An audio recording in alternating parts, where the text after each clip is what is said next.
Hey guys, we're here in San Diego, Texas to introduce you guys to a new segment to our show, which we're calling First and 10. Yeah, First and 10 is a segment we've created this offseason to pretty much just showcase local teams and talent. And our first stop is San Diego, Texas. We're going to meet with Coach Hector Gaza on some of the Fighting Vaqueros, and they're going to give us a walkthrough of their new facilities here in San Diego. Come on in.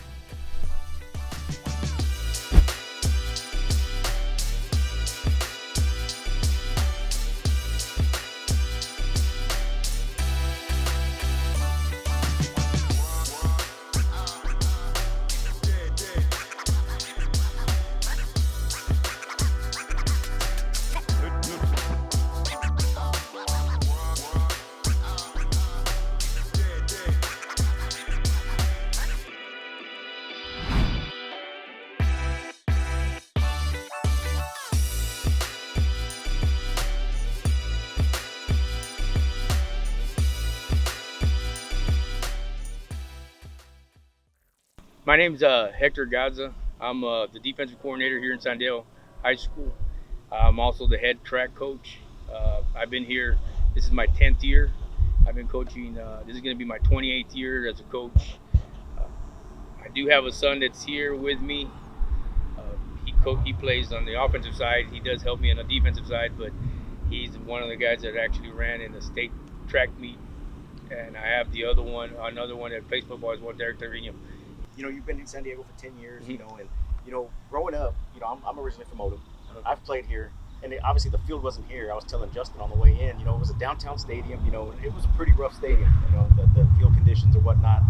But now you guys have this, right? And it's got to be great. These kids got to be excited about this. How long ago, how did you guys come about getting this? Well, we got a new superintendent, and he actually came in here and he got this done and passed the bond, and the bond had already been placed on the ballot, and it didn't go through, and then they decided, and it happened fast. Before you know it, they were already breaking down for the baseball field and the softball field because they wanted to have it ready to go for season last year when we had COVID. So actually we got to play on it this past year on both fields, and then this was being built at the same time. And I'm talking baseball field, they had to remove so much dirt and to level it out that we got a cross-country route that's really nice. It has we have some hills that they get to run on in the back. And those guys that actually Hellas came in here and really did a great job in getting it done, and they got everything done by the time baseball season, and then this one got going, and it happened fast. It's like a blink of an eye. We got to work on this in the spring doing football drills. While we had track season, we got to work on the actual turf itself. I found out y'all are getting these facilities. What was the morale and the excitement from the kids like? We told the kids that are going to be this year's Vaqueros on the football field. We said, y'all going to be the first ones. What are you going to establish here? What are you going to make out of this new stadium? What are you going to leave for the other generations that come behind you? You all want to start something good, and the kids are fired up. We kind of fixed our weight room as well. The field house is coming around, and they want to leave a good memory on this first year of being able to play on this football field. Blue turf, you guys got to be excited about it, right? Yes, What's the first thing that went through you guys' mind when you heard that you guys were getting a new facility? All new facilities, right? Because you got a baseball field, a softball field, and the Smurf turf, right? So yeah, we were like, no way this is happening. It was crazy. Like at first, we were like shocked. We were like, SD getting turf? Yeah, honestly, yeah. Never thought SD was gonna change. Especially blue. Yeah, never seen it before. It feels cool. what do you guys feel about the new stadium? Yes, I love it. I mean, the only thing, the downside is it's real hot. You can see the heat waves off to the ground. Yeah, we saw it walking up. Yeah. But as a lineman, you guys get your hands in there a lot more than your specialty players and your wide receivers and your defensive backs and your linebackers. You know, what kind of adjustment is that for you guys? I think you just got to take it. Well, I usually wear lineman gloves, so I'll be fine. But during the 2 days in the circuits, it's going to be a pain. You know, we were talking on the way in. I noticed the population sign was 44, I think 68, right? 44, 68. That's almost unheard of in other states to get this type of facility in big towns, big cities, right? You know, you have like teams in California that are powerhouses, Powers, they don't play have nothing like this, you know. And we're in a town of less than 5,000 people, and we have a little over $2.2 million facility being built around here. You know, it's just the power of Texas football. They you know, it was kind of hard for when they put out the bond, because a lot of stuff needs to be done in the city, but the people here, they want the kids to be successful and they want them to have good things. How did you guys land on the blue turf? You know, you said Hidalgo had it down in the valley, but you know, I think Canyon High School's got red turf, right? But blue. You know, I've already taken to call it the Smurf turf. Yeah. You know, because I mean, I think it's a cool name, right? But how did it land on blue? They went into meeting and they decided on, you know, I'm the defensive coordinator. I'm not. Our AD's not here. Bo Ochoa. He's actually had to go to a meeting, and they went in there and they went to a meeting and they came out deciding it was going to be blue and old gold. And we said, that's what they want. That's what they're going to get. And sure enough, it did happen.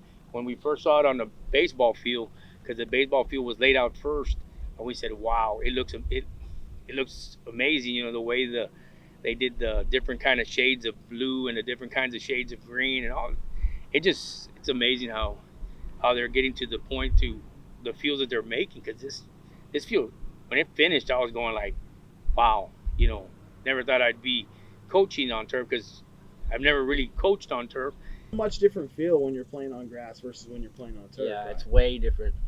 You notice the speed difference? Yes, totally different. Just the way your cleats grip on the field, different, like way different than grass. No excuses. Being a speedster like yourself, do you think that's going to oh yeah, totally. It's definitely going to help. Yes, it's going to help like everyone. It's going to help the majority of us, because like we're all skilled and we all try to have quick feet and stuff. Going into the coaching aspect, right, you know, you get the big bang, right, flash bang when people come in here and you see this new turf and the wow factor, right, and then you have the people on the outside voting on these things. You know, they don't think about the other aspects that you were hitting on a little earlier when we were talking. Being able to coach on this throughout the week, you know, what type of opportunity does that give y'all as coaches to improve these kids? With you know, daily weather, you know, come football season, you got rain. Back in the day, well, last year, a couple of years ago, when we had no turf, it was hard because it would rain and we had nowhere to practice. We had to find areas to go practice because there was not really good drainage here where the water could flow out, and it was real hard. Not only for football, we're talking baseball, we're talking softball. Now, you get a rain shower, it all just goes away and you're ready to go practice. And as a coach, you're just happy that you have that opportunity to be able to practice on a turf field. Baseball had to host a playoff game, and it rained. And they were saying, well, it rained. Well, it don't matter. It just flows away, and it dries up fast. And we got to host a lot of big-time softball and baseball games, and hopefully we can do that here as in the football, and then go, you know, get into the playoffs, us ourselves, and then host playoff games, because it brings revenue to the city, to the school, and it helps us out as a program. All right, so last year you guys had a disappointing postseason, right? It actually was a kind of weird season. How many games did you guys play last year because of COVID? Yeah. Five? I'd say 5, yeah. Okay, so 5 games, you know, not a whole lot. You guys were kind of off and on, right? Because you guys are in Duval County or Jim Wells. I think we had like about 4 weeks off. Yeah, so it was going back and forth, right? You guys didn't even know if y'all were going to have a season, right? And then you guys end up making the postseason. Yeah. 1 round exit, you know, obviously a bad taste in your mouth, right? Oh, yeah. So what are you guys looking forward to this season? On a better outcome? Yeah. Last year we actually won district, came back against Lightford. Of course, we only played 3 games, and because of the COVID, and they had to break it up, and we played Lightford for the district championship. We're down 17 points. We come back, we win, and it was great. And we meet Orange Grove, and they had 10 games in. I'm not gonna give that an excuse. They really beat us, but it was tough. You could tell the difference of how many games each team had played. You know, it takes a toll. Asher, you mentioned that you're a 2-time All-State offensive guard, correct? Yes, sir. Any expectations for this year? I feel like the expectations are pretty high, so my goal is to own up to them. I'm pretty sure I'm gonna make this season great. But we have a lot of kids coming back. You know, we lost one of our big names, Sergio Guerra. Good luck to him. He's out here practicing right now. He's ready to go play baseball at college, and he's one of the big names that we're missing. But almost everybody else is coming back, and and we're just excited and ready to get going. And it starts happening next Monday. And once it starts, there ain't no slowing down. Our expectations are no less. I mean, we usually say playoffs sometimes that we don't know, and this year we want a DC, we want a district championship, and every time we break up in the huddle, after every practice, we got a 1, 2, 3 DC district champs. You know, we got to have that. Honestly, I'm looking for another DC district champs, and really excited for the actual whole season if we get through it because of COVID. That's the motto this year, right? Is DC? Yeah, This every year. Every year. Yeah. DC is the motto. Just like we're last, right? We were last year, predicted last. Then we ended up winning it. Yeah. It was real cool. Right now, you guys are predicted second. Yeah, second. Right, you guys are predicted second right now, Yes, behind sir. London, right? Who had a full season last year, right? So they kind of had that on y'all last year. Is that the new rivalry that you guys got going on now? I don't know. We'll see. Shit, it's gonna be a hell of a game. Yeah, it's always us and Likely. I cannot wait to play George West, our first game. Can you expand on that? Why George West so much? Well, the past 6 years, we have lost to them 6 years in a row. And this Kind of year, we're going to break that A streak. rivalry type Yeah, thing. because our rivalry was Hebron, but we don't play them no more. So now it's George West. So that's going to be a good game to watch. I'm more excited for the newish teams in our district, like London London and and Progresso. So y'all didn't play London last year, right? No, And then we they- almost, but they lost and we played Lyford. I know, speaking on the defensive side, I got Sean Morin, I got Jaden Rodriguez, and Derek Trevino. Sean plays defensive line, Jaden plays defensive line, and Derek plays outside linebacker. We do have a lot of guys that are rotating in and out. We got, like last year, we didn't have a JV, and we didn't even play junior high. So the thing is, we don't know. There's a lot of kids wanting to come out because we started the camp today, and we just don't know when they step on the football field, how are they gonna react to the hitting? They've sat out a whole year, and that's important. You know, as coaches, you know that a year out of football, it's tough. So we got to see who's gonna be able to step it up, because there were some JV guys that were freshmen, because here we have varsity and JV only, that probably can help us, but they didn't play a whole year because we had plenty of varsity guys last year. We carried like 36. But it's going to be a situation when we step on the football field, because we started doing the roster and we had all the empty spots of those seniors, and it's real hard to fill them in, not knowing when they didn't get to play JV if they're going to be able to step on the field and actually give us what those kids that left used to do. So it's going to be fun. I mean, I always look forward to 2 days, regardless how hot it is or what it's like. You know, it starts the night before, your heart's 100 miles an hour, you can't sleep, got to get ready to wake up and come over and get going, because we got 2 days of 2 days, then we start doing teachers meetings, and then we start school pretty fast. So we're going to be going in the afternoon and practicing. It'll be something to watch. The Vaqueros are going to be ready by the time we play our first non-district game against George West. Since this is the tough guy, let's go ahead and expand on the mullet first before we go further with it. What?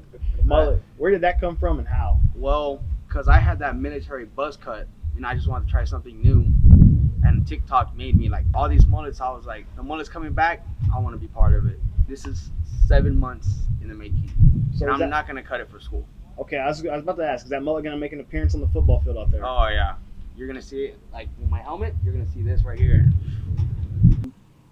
You two guys, one of the and this is on football related question. You guys were part of the relay team that went to state. Oh, right? yes, sir. So what was that like? You know, I know it's a totally different subject, but you know, what was that like? Yeah. I mean, you guys are actually let's take a step back.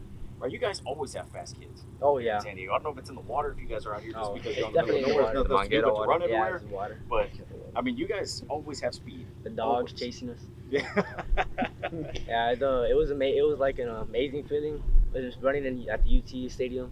Yeah, the crowd chanting, yelling. Just when we're walking, we're like, no way, we're here. Like in the beginning of the season, they were like, what if we beat everybody by a mile? We're like, we have a shot. We're like, no way. Like, what if we actually make it? And then when we went to regionals, we're like, we could actually do this. We're the #1 team, but we ended up getting second. And we're going to state. We're like top 5, but we ended up getting 7. So it was just a cool experience. Yeah, it just felt like so unreal. 'Cause at first, I didn't even I wasn't even supposed to run the mile relay, and then it just happened. I just started doing better and better and better. It's so unreal. Like I woke up when we were in Austin. I was like, where am I at? What's your PR in the 400 right now? 51. 51. What Yeah. about you? 50. I'm trying to get a 49. That is fast. That's fast, man. I'm booking running miles, and I'm thinking a 2:07's fast on a quarter. Yeah. A few moments later.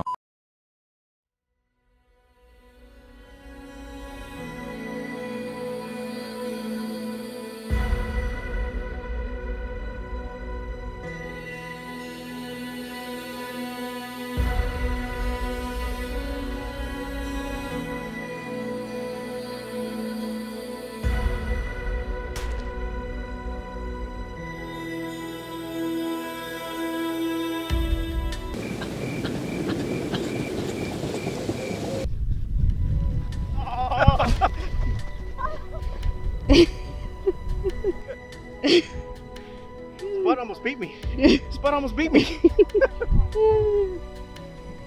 The winner right here. Right here.